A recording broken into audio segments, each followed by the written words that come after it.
Ya seperti dijelaskan oleh Bu Menteri kan, ini kan masih dalam tahap koordinasi, ya kan, dalam tahap koordinasi dan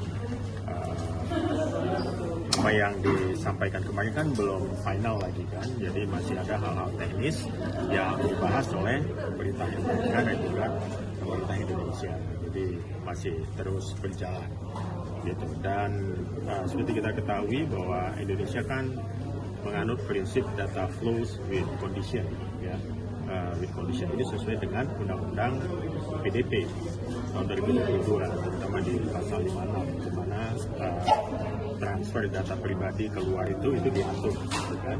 Ada prinsip adekuasi dan kalau itu tidak sesuai dengan standar yang dibuat, maka harus ada persetujuan si pemilik data. Demikian yang diatur di Undang-Undang PDP.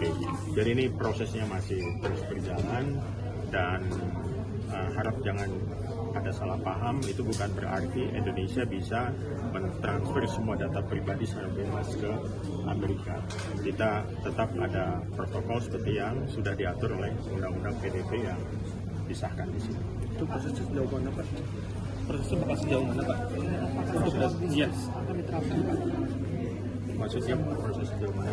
Diskusi dengan Amerikanya sejauh ini kan? Oh iya, itu kan dipimpin oleh tim negosiasi yang namanya, dengan Kementerian Perekonomian. Apakah sejauh ini akan diterapkan untuk 1 Agustus, Pak, untuk topik ini gitu? Lagi dibahas, tergantung gimana nanti permintaan dari Amerika kan harus ada kejelasan soal pengaturan transfer data pribadi. Jadi belum jelas 1 Agustus akan diterapkan belum? Iya, itu tergantung dari finalisasi yang dilakukan antara pemerintah Amerika dan juga pemerintah Indonesia. Nah, untuk hal teknisnya ya, untuk hal teknis kan kemarin itu kan baru secara umum.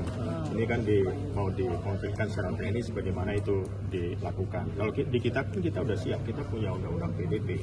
Nah, undang-undang PDP itu menjamin yang namanya kerahasiaan data pribadi ya, seperti yang bisa kita baca di keseluruhan semangat undang-undang PDP itu, Personal Data Protection itu. Kalau lembaga PDP-nya, Pak? Lembaga PDP lagi diharmonisasi ya, lagi dibahas terus karena pasalnya banyak, lebih dari 200 ya.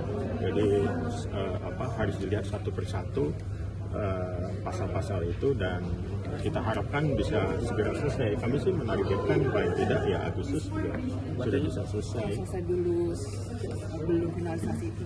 Iya, kalau bisa seperti itu. Jadi kita bisa speed up prosesnya sehingga kejelasan yang diminta itu kita bisa berikan. Gitu. Pak, secara teknisnya masyarakat Indonesia itu baru terdampak datanya itu ketika melakukan aktivitas digital macam apa sih?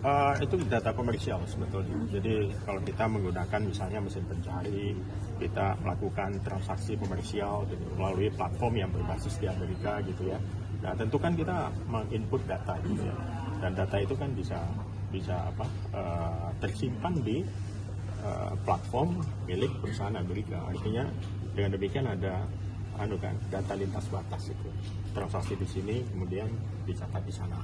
Artinya selama ini pun udah kayak gitu. Sebetulnya sudah demikian gitu. Sebenarnya sudah demikian dan justru kita bersyukur karena kita punya undang-undang PDP. Sudah lebih dulu ada. Ini dengan adanya kesepakatan ini akan mempercepat saya kira proses regulasi tentang undang-undang ataupun yang kita sebut sebagai peraturan pemerintah untuk undang-undang PDP ini. Nantinya masyarakat tuh dapat notifikasi nggak sih Pak kalau misalkan datanya itu? Nah itu di hal teknis nanti akan diatur di situ sehingga ada kata-kata minta clarity gitu ya dari proses transfer data pribadi ini nanti akan bisa dijelaskan secara teknis. Gitu. Saya kira itu dulu ya, cukup ya.